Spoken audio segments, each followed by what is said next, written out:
Hi, everyone. Welcome to the weekly wrap-up for this week, May 16th, Friday, 2025. Thanks for being here. We appreciate it. And if you are new to the channel, please do like, subscribe, and share so the channel can grow and others can gain the knowledge you are always being afforded. As you always know, as a disclaimer, I'm not a financial advisor. This does not constitute as financial advice. It's merely high-quality information to be shared with you in order for you to use for your own personal discernment. A lot to talk about this week in the nation of Iraq and other nations as it pertains to the historic meetings we had this week, as we discussed was going to come up in the Middle East. So as you all know, this has been an all-consuming week with various visits President Trump made to the Middle East, specifically with prominent stops in Saudi Arabia, Dubai, Qatar, and the UAE, United Arab Emirates, spearheaded by Prince bin Salman. President Trump has made the rounds with several major meetings, which on the surface looks like official political marketing events, but as we know, they are much more symbolic and deep in nature. Topics discussed range from peace and prosperity, ending the wars, technology, semiconductors, and AI-related topics. But the real key is the leverage President Trump has on them in terms of pedophilia and human trafficking that they have been caught doing in malfeasance for many, many decades. And of course, the copious amounts of gold reserves we all know the Middle East has alongside vast oil reserves. President Trump is ultimately flexing his leverage muscles as he's showing he's not only president of the US, but the free leader of the world as well. It's noteworthy to mention that the late Benny Wilson stated many years ago there would be a gold-backed dinar and the Middle East would collectively get on board with respect to backing all of their respective currencies with gold. This includes all the various dinars, Jordanian dinar, Iraq dinar, Kuwaiti dinar, etc. We can see that's clearly happening right now front and center for all of the world to see. Meanwhile, Iraq has sent a 46 business executive delegation to DC this week in order for them to take part in the Select USA Investment Summit. Among many items to be discussed include technology, trade and tourism, real estate, oil and natural gas, and international finance. This clearly signals the inevitability of Iraq getting ready to return to the international stage.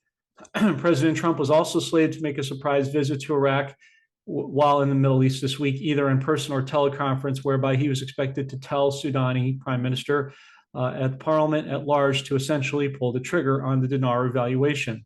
This summit could very well be the turning point we've all been widely anticipating. Summit is set for tomorrow, Saturday, May 17th. No coincidences on the date of that timing. One of the key signals to watch for the RV currency exchange is when all of the economic sanctions are lifted. Folks, we've just in the meetings. Next up should be Iran and then Iraq. It will be much like ripping a Band-Aid off. Baghdad was also set to host 16 key meetings of High Administrative Committee. The summits include the following: the Council of the League of Arab States, the 5th Arab Development Summit, as well as a high-level leaders summit between Iraq, Egypt, and Jordan.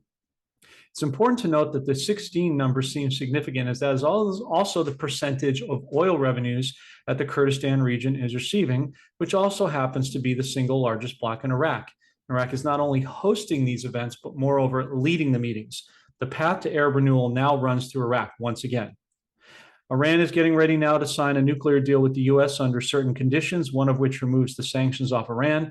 President Trump, as I mentioned, removed the sanctions off of Syria this week. As you'll know, Iran, meanwhile, has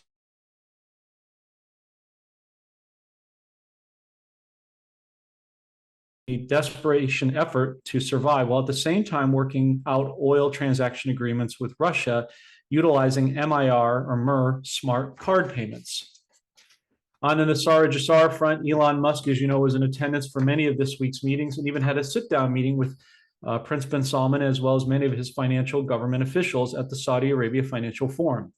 He specifically discussed the golden age and talked about UBI, Universal Basic Income, or UBI high-level income, utilizing AI technology at the helm. There are clear and present NESARA and GESARA comms front and center for the world to witness in the not-too-distant future. On the Zimbabwe front, Nelson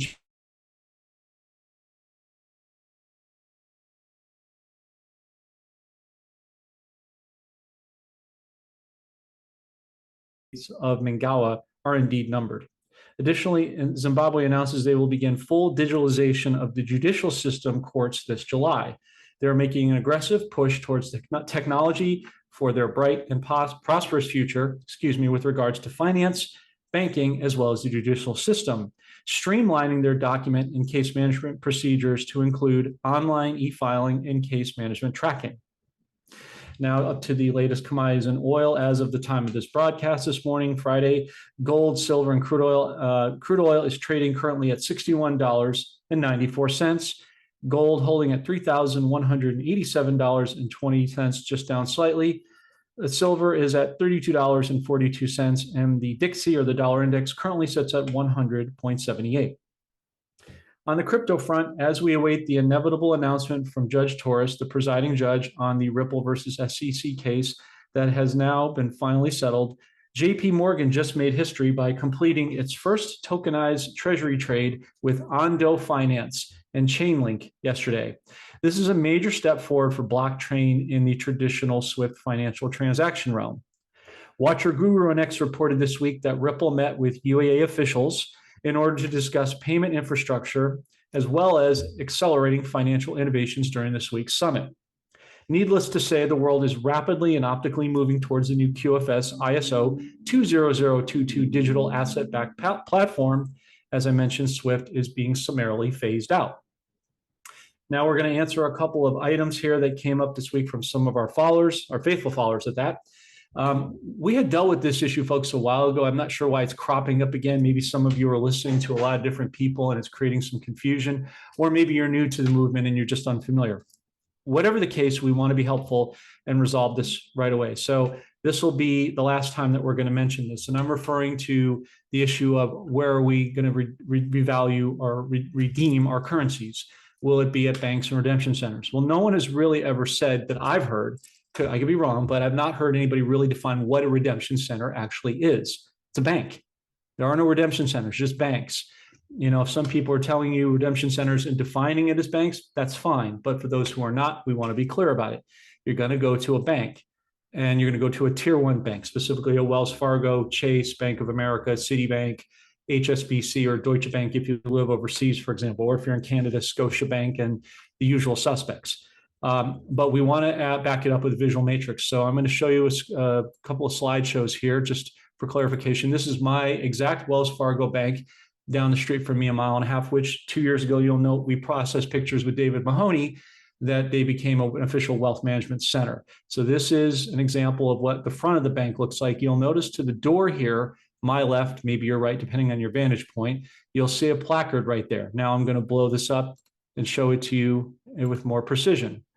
And this is what you're looking for. It says Wells Fargo Premier. It used to say a couple of years ago, Wealth Management Center in silver. Notice they've isolated it out, now just calling it Premier with gold backing. It's a big shift. Details, subtle as they are very important. So just to conclude, you're going to go to a participating Premier or Wealth Management Center. It could be in your city, it could be in your town, it could be in the next town, the next state over. If they're not participating, they'll certainly direct you to which bank will participate in the currency exchange. And do not be concerned, folks. You will hear about it. It'll be all over the internet. As soon as we get moving our end, we will let you know, as we promised we would. But that should put that to bed. And somebody asked about, are we waiting till September?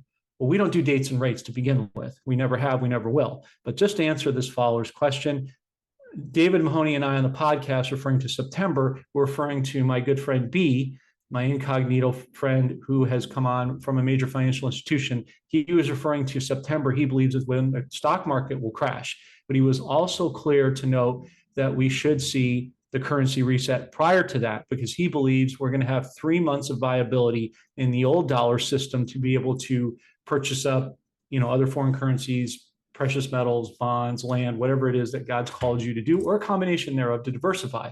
But that's what he was specifically referencing. We said nothing about waiting till September. So please don't put dates and rates in your head. And if you want to know clarity, go to God. Go to Jesus Yeshua. He will tell you. Don't take our word for it and anyone else's word. Go to the source, him, directly. Spend time with him alone, and he'll direct your path as he sees fit. Well, that does it for this week's weekly wrap-up on a very busy week in terms of global event meetings, as well as a lot of podcasts that we had. As always, as breaking news comes out, we'll bring it to you as quickly as we can. God bless. Take care. Enjoy Armed Forces Day tomorrow as a prelude to Memorial Day weekend next weekend. Take care. Goodbye for now.